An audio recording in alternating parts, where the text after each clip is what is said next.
మనం భగవంతుడి పట్ల చిత్తశుద్ధితో ఉంటే భగవంతుడు మనల్ని మంచిగా వాడతాడు. మనం తప్పుగా ఆలోచించొద్దు, వక్రీకరించుకోవద్దని నేను మొన్నటి నుంచి చెప్తున్నా. శ్రీవారికి సంబంధించినటువంటి దాంట్లో అక్కడ నేను అనుభవించినటువంటి అంశాలను కూడా కొన్ని కోట్ చేశాను. ఇలాగే ఇప్పుడు శ్రీవారి లడ్డూ వివాదం సందర్భంలో కంచి స్వామివారి ఆశ్రమానికి సంబంధించినటువంటి ఒక అంశం. ఎందుకంటే తిరుమల జోలికి వెళ్ళొద్దు, దాన్ని రాజకీయాలకు వాడుకోవద్దు, దాన్ని తప్పు చేయొద్దు దాన్ని అన్నటువంటి దానికోసం దాదాపు 50 సంవత్సరాల క్రితం పరమ పవిత్రమైన తిరుమల తిరుపతి దేవస్థానంలో జరిగిన సంఘటన. పెరుగుతున్న భక్తుల రద్దీని తట్టుకుని మంచి దర్శనం కల్పించడానికి తిరుమల తిరుపతి దేవస్థానం ఎప్పుడూ ఏవో ప్రణాళికలు రచిస్తూనే ఉంటుంది. అలా ఒకసారి పౌర సంబంధాల అధికారి మరియు దేవస్థానం సభ్యులు కలిసి ఒక పథకం ఆలోచించారు. మామూలుగా జేవిజీలను దాటి స్వామివారి దర్శనం చేసుకున్న భక్తులు మరలా అదే దారిలోనే బయటికి రావడం ఆనవాయితీ. అలా కాకుండా అర్ధ మండపం యొక్క ప్రక్క గోడలు తొలగించి అక్కడ ద్వారాలు తెరిస్తే వాటి నుండి దర్శనం చేసుకున్న భక్తులు కుడి ఎడమలకు వెళ్ళొచ్చు. దీనివల్ల భక్తుల రద్దీని భరించవచ్చు. ఇది అమలు చేయాలనుకున్నటువంటి ప్రతిపాదన. దీని గురించి లోతుగా చర్చించి 40 లక్షల వ్యయంతో అమెరికా నుండి కటింగ్ మిషన్ కొనుగోలు చేయాలని నిర్ధారించారు. ఇదంతా విని అక్కడే ఉన్న శ్రీ గణపతి స్థపతి గారి మనస్సు కలతపడింది. మనస్సులోని బాధ మొహంలో కొట్టొచ్చినట్టు కనబడుతుంది. అక్కడ ఉన్న ఓ మంత్రి దీన్ని గమనించారు. స్వయంగా స్థపతి గారిని ఎందుకు స్థపతి గారు మౌనంగా ఉన్నారు, ఈ నిర్ణయం మీకు సమ్మతమే కదా అని అడిగారు. దీని గురించి లోతుగా దానికి ఆయన నా అభిప్రాయం నేను చెప్పొచ్చునా అని అడిగితే సరే అన్నట్టు తలూపారు మంత్రి గారు. దేవాలయ ఆగమ పద్ధతులను అనుసరించి 1000 ఏళ్ల క్రితం ఆగమ శాస్త్రంలో ఉద్దండులైన మహాత్ముల చేత కట్టబడింది ఈ దేవాలయం. గర్భాలయం ముందర ఉన్నటువంటి అర్ధమండపం పరమ పవిత్రమైంది.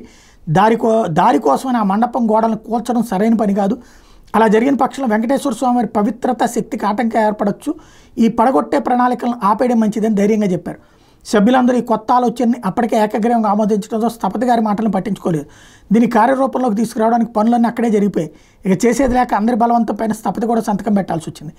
అప్పటి నుండి స్థపతి గారి మనస్సు ప్రశాంతతను కోల్పోయింది. గుండె బరువెక్కగా అక్కడి నుండి వెళ్ళిపోయారు. దీన్ని ఎలాగైనా ఆపాలని పరిపరి విధాలు ఆలోచిస్తున్నారు. ఈ సమయంలో సాక్షాత్ పరమేశ్వర స్వరూపుడైన పరమాచార్య స్వామివారు తప్ప ఎవరూ సహాయం చేయలేరని నిర్ణయించుకున్నాడు. వెంటనే మహాస్వామివారి వద్దకు పరుగులు తీశాడు. కార్వేట్ నగరం చేరేటప్పటికి ఉదయం అయ్యింది. బాధపడిన మనసుతో పరమాచార్య స్వామివారిని దర్శించగానే కళ్ళ వెంట అదే పనిగా నీరు వస్తుంది. మహాస్వామివారు వేళ్ల నుదురిపై 3 నామాల వలె చూపిస్తూ అంటే అక్కడ తిరుమల నుండే వస్తున్నావు అని అడగడంతో కాస్త కుదిరిపడ్డాడు. అవును అని మహాస్వామి వారితో తన బాధనంతా చెప్పుకుందాం నోరు తెరవగానే చేతిసేగ ద్వారా ఆగమన్నారు స్వామివారు. ఇప్పుడు ఏమీ చెప్పాల్సిన అవసరం లేదు, ముందెళ్ళు ఏమైనా తిను, తల్లి ప్రేమ కంటే గొప్పది ఇంకేదైనా ఉంది అంటే అది పరమాచార్య స్వామివారి కరుణ మాత్రం. ఎందుకంటే ఆ తల్లి ప్రేమకు మాత్రమే తెలుసు. స్థపతి 2 రోజులుగా ఏమీ తినకుండా మదన పడుతున్నాడు. మఠ సేవకుని పిలిచి ఏదైనా హోటల్కి తీసుకుని వెళ్ళి కడుపు నిండా ఆహారం పెట్టించని స్థపతితో పాటు పంపారు. ఆ సమయంలో కేవలం ఒక్క హోటల్ మాత్రమే తెరిచింది. హోటల్ ఓనర్తో స్థపతి గారికి పెట్టిన ఆహారానికి పరమాచార్య స్వామివారు డబ్బు కడతారు అని చెప్పగా పరమాచార్య స్వామివారు పంపిన వారికి ఆహారం ఇవ్వడం నా పూర్వజన్మ సుకృతం అని సిద్ధంగా ఉన్న 2 రకాలైన ఆహార పదార్థాలను వడ్డించారు. తిన్న తర్వాత వెళ్ళి పరమాచార్య స్వామివారి ఎదుటి నిలబడ్డారు. ఇప్పుడు చెప్పు అని స్థపతి చెప్పిన విషయాలు మొత్తం విని అలా గోడలను తొలగిస్తే ఏమవుతుందని అడిగారు. తిరుమల ఆలయంలో ఏ మార్పైనా పరమాచార్య స్వామివారికి చెప్పిన తర్వాతనే అమలుపరుస్తారు. కానీ ఇప్పుడు ఈ విషయాన్ని మీకు చెప్పలేదు. అర్ధమంటపాన్ని కదిలిస్తే మునపట్లాగా వెంకటాచలపతి యొక్క దివ్యశక్తి జనులకు ప్రసరించదు. బహుశా వారి నిర్ణయాన్ని మీకు తెలపడానికి వారు ఇక్కడికి రావచ్చు. అప్పుడు మీరు దీనికి అనుమతి ఇవ్వాలని పరమాచార్య స్వామి వారిని ప్రార్థించాడు. మానవ జాతిని ఉద్ధరించడానికి భూమిపై అవతరించిన మహాస్వామివారు తమ చల్లని చిరునవ్వుతో అంతా నీవు అనుకున్నట్టుగానే జరుగుతుంది, చింత వలదని అభయం ఇచ్చారు. కొద్దిగా మనోవేదన తగ్గడంతో స్థపతి అక్కడి నుంచి వచ్చేశారు. బాగా అలసిపోవడం వల్ల రాత్రి బాగా నిద్రపెట్టింది. ఎవరో తన నిద్రలేపుతున్నట్టు అనిపించడంతో హఠాత్తుగా అనిపించింది. భయంతో లేచి చూస్తే అక్కడ ఎవరు లేరు. కానీ తన అలసట బాధ అంతా తీరిపోయి చాలా ఉల్లాసంగా అనిపించింది. వెంటనే అప్పటి ఆంధ్రప్రదేశ్ ముఖ్యమంత్రి శ్రీ కాసు బ్రహ్మానంద రెడ్డి ఇంటికి పరిగెత్తాడు. గేటు దగ్గర ఉన్న సెక్యూరిటీ గార్డు స్థపతి గారిని గుర్తుపట్టి ఆశ్చర్యంతో ఇంత ఉదయం రావాల్సిన పని ఏంటని అడిగాడు.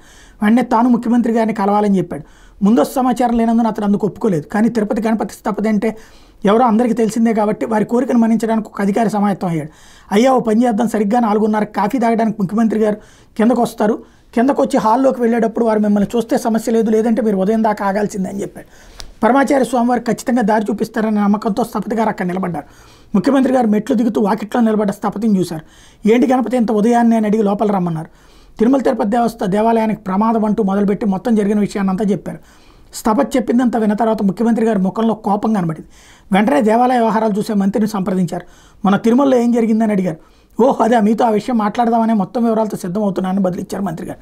ముఖ్యమంత్రి గారు కోపంతో నేను అడిగింది ఏం జరిగిందని మాత్రమే ఈసారి ప్రశ్న చాలా సూటిగా వచ్చింది. మొత్తం తమ ప్రణాళికలను వివరించారు మంత్రి గారు. ఇంకా ఏదో చెప్పబోయేంతలో ముందు నేను చెప్పేది వెంకన్న జోలికి పోకండి అని నిక్కచ్చిగా చెప్పారు. తిరుమల వెంకటేశ్వర స్వామి వారి విషయాల్లో అనవసరంగా తలదూర్చకండి అని చెప్పి సంభాషణ అక్కడితో ముగించారు. స్థపతిని పంపుతూ తిరుమలకి ఏమీ జరగదు, నువ్వు నిశ్చింతగా వెళ్ళని భరోసా ఇచ్చారు. పెద్ద బరువు దింపుకొని చాలా ఉత్సాహంగా తిరుగు ప్రయాణం స్థపతి తన నిద్ర నుండి లేపి ఈ సమయంలో ముఖ్యమంత్రి గారిని కలిసి ఇంత పెద్ద సమస్యకు పరిష్కారం చూపించేదో ఒక అదృశ్య శక్తిని గ్రహించాడు.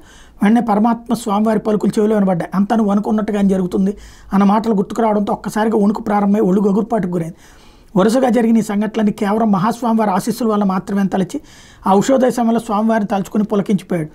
ఇది వాస్తవంగా కంచికి సంబంధించినటువంటి ఏదైతే కంచి మహానిన్ కరుణై నిలగల్ అనేటటువంటి దాంట్లో రాశారు. అయితే ఇప్పుడు ఇది ఎందుకు చెప్పాల్సి వచ్చిందంటే అది స్వామివారికి సంబంధించిన మహత్యాన్ని గురించి రాసుకొచ్చారు.